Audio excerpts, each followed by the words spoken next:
Good morning everyone. Our school is starting online classes and I will be taking classes for English subject. And today I will teach you lesson 4, A Truly Beautiful Mind.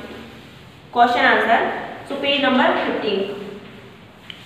Question number first. Here are some heading or paragraphs in the text. Write the number of the paragraph for each title against the heading. The first one is done for you. Einstein equation और bracket में लिखा हुआ है 9, यानी कि आपको जो ये 8, 7 दिए गए हैं उनमें से आपको बताना है कि कौन सी बात कौन से पैराग्राफ में बोली गई थी। तो Einstein equation paragraph 9, Einstein meet his future by paragraph 7, the making of the बॉयनिस्ट paragraph 3, Mileva and Einstein's mother, paragraph 10, a letter that launched the arms race, paragraph 15, a desk drawer full of ideas, paragraph 8, marriage and divorce, paragraph 11. Second question is, who had these opinion about Einstein? यानी कि कौन था जिसने Einstein के बारे में ये सारे ओपिनियन दिए थे। तो सबसे फर्स्ट है he was boring। ऐसा किसने कहा था? जो उसके फेलो फ्रेंड्स यानी कि उसके प्लेमेट्स थे, उसने कहा था आइंस्टीन कैसा है, बहुत ही ज्यादा बोरिंग है। तो his playmates, he was stupid and would never succeed in life, ये उसके किसने कहा था? अ हेडमास्टर, उसके हेडमास्टर ने कहा था। ही वाज अ फ्रेक, यानी कि वो थोड़ा सनकी टाइप का है, किसने कहा था? His mother.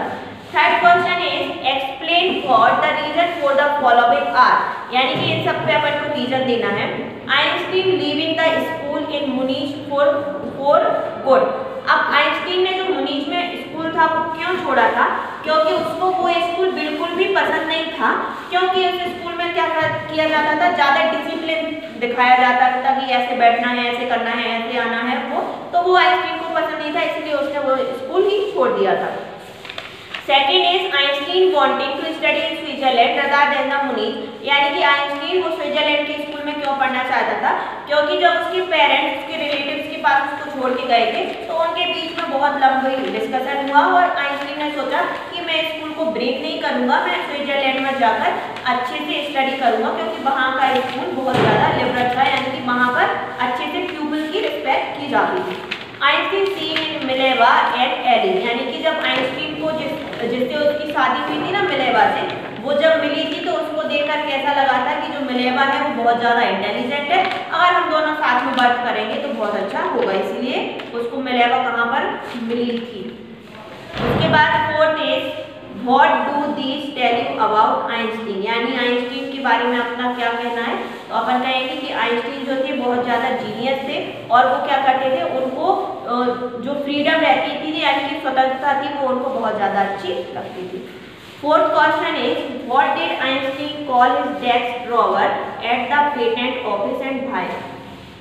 अब अपन ने पढ़ा था कि जो आइंस्टीन थे उनको कोई भी काम नहीं मिलता था, काम मिला नहीं था कब, लेकिन उसके बाद क्या हुआ था, उनको एक असिस्टेंट प्रोफेसर जो थे असिस्टेंट करके उनको जॉब मिल गई थी। इसके बाद वो अपने डेस्क में क्या रखते थे, एक थ्योरी थी ब्यूरो ऑफ थ्योरिकल फिजिक्स, जिस पर वो सीक्रेटली काम कर रहे थे। और वो काम क्यों कर रहे थे? क्योंकि उन्हें अपने काम करने के अलावा भी साइंटिस्ट बनना था, इसी के लिए वो डेस्क में उसको छुपा कर रखते थे। Why did Einstein write a letter to Franklin Roosevelt? अब आपको बताया था कि जो अमेरिकन प्रेसिडेंट थे फ्रैंकलिन डी रूजवेल्ट, उनके लिए जो आइंस्टीन थे उन्होंने लेटर क्यों लिखा था? क्योंकि उन्होंने बॉम्ब जो बनने वाला था उनके बारे में अवेयर किया था कि अगर एक बॉम्ब अगर गिरता है तो उससे क्या हो जाएगा, वो जो पूरा बंदरगाह है उसके आसपास का जितना भी एरिया है वो पूरी तरीके से डैमेज हो जाएगा। इसीलिए आपको भी क्या करना पड़ेगा, अगर हमारे देश के ऊपर, अमेरिका के ऊपर कोई बॉम्ब फेंकता है तो आपको भी बॉम्ब बनाने पड़ेंगे। Sixth question is how did Einstein react to the bombing of Hiroshima, Nagasaki? अब जब हिरोशिमा नागासाकी पर बॉम्ब फेंका गया तो आइंस्टीन एकदम पूरी तरीके से हिल गए। उन्होंने कहा कि इस तरीके से अगर ये सारी चीज़ें होती गई तो एक दिन क्या हो जाएगा, सारी चीज़ें नष्ट हो जाएंगी। इसीलिए उन्होंने क्या किया था, फिर इसके बाद ही उन्होंने क्या किया था, पॉलिटिकल ज्वाइन की थी और सारी जनता को वहाँ अवेयर किया था। Why does the world remember Einstein as a world citizen? उनको वर्ल्ड सिटीजन के कारण क्यों जाना जाता है? क्योंकि एक तो सबसे पहले वो साइंटिस्ट थे, दूसरी चीज वो बहुत ज़्यादा शांति से रहना चाहते थे और उनको फ्रीडम बहुत ज़्यादा अच्छी लगती थी। Here are some facts from Einstein life. Arrange them a chronological order. अब इसमें जो अपन को पॉइंट दिए गए हैं 12 करके, उनमें आपको क्या करना है, सीरियल वाइज करना है कि आइंस्टीन का जन्म कब हुआ, फिर उसके पेरेंट्स मिले, फिर कब शादी हुई, फिर इस तरीके से। तो Einstein published his special theory of relativity, ये 7 नंबर है। He is awarded the Nobel prize in physics 9। Einstein write a letter to US president Franklin D. Roosevelt and warned against Germany building of an atomic bomb. 11. Einstein attended a high school in Munich. 2nd. Einstein family moves to Milan. 3rd. Einstein is born in a German city of UIM. 1st. Einstein joined a university in Zurich where he meets Mileva. 5. Einstein dies. 12. He provides a new interpretation of gravity. 8. Tried of school's recommendation, Einstein withdraw from school. 4. He works in a patent office as a technical expert. 6. When Hitler comes to power, Einstein leaves Germany for the United States. 10. Okay, इस तरीके से आपको ये सारी चीजें क्या करनी है, सीरियल वाइज लिखनी है।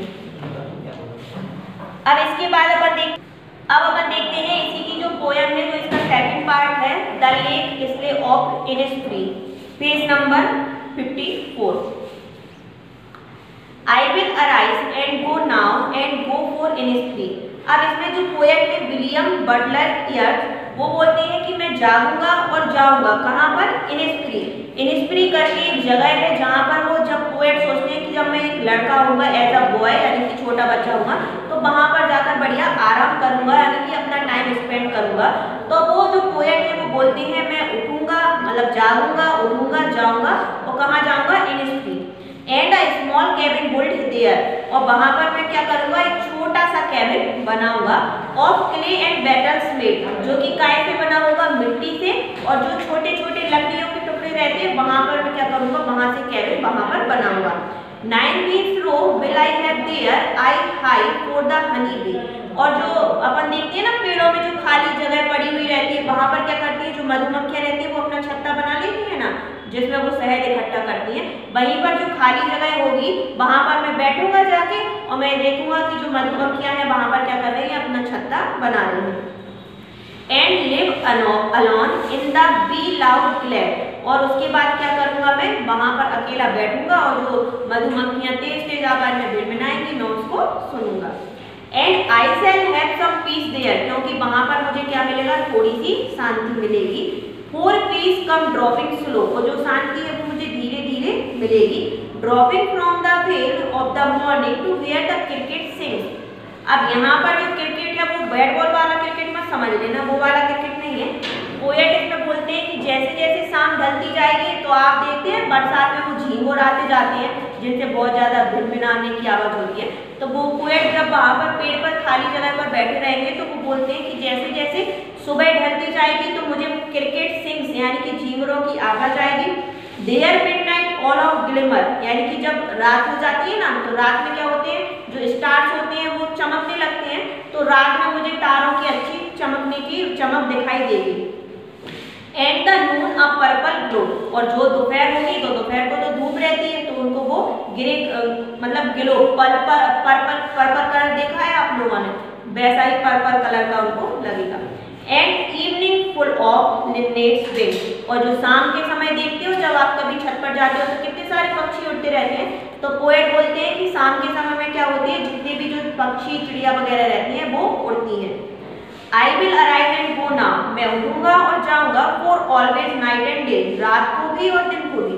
I hear the lake water living with low sound by the shore, अब वो बोलते हैं कि मैं लेक यानी कि झील के किनारे बैठा रहूंगा, और उसके बाद जो झील के पानी की जो आवाज आती है धीरे धीरे मैं उसको सुनूंगा।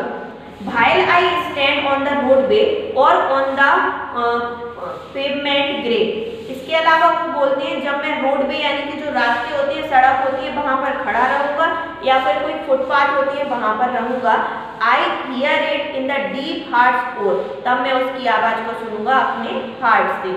यानी कि कुल मिलाकर पोएट ने इसमें बताया गया है कि जब मैं बढ़िया मुझे क्या करना है, मैं उठूंगा और एक ऐसी जगह पर जाऊंगा जहां पर मुझे बहुत ही ज्यादा शांति मिलेगी। तो वह कहाँ का क्या करती है, बढ़िया एक पेड़ पर जाती है, जो जगह का नाम है इनिस्फ्री, वहाँ पर खाली जगह होती है और ऐसा वो सोचते हैं कि मैं वहाँ जाकर एक कैबिन बनाऊंगा, वहाँ पर रहूंगा, मधुमक्खियाँ हैं उनकी आवाज़ सुनूंगा, सुबह को देखूंगा, शाम को देखूंगा, दोपहर को जो भी होता है वो सारी चीज़ें देखूंगा। फिर इस प्रकार से इसमें पोएट ने बताया। नेक्स्ट वीडियो में अपन नेक्स्ट चैप्टर के साथ मिलते हैं। Thank you.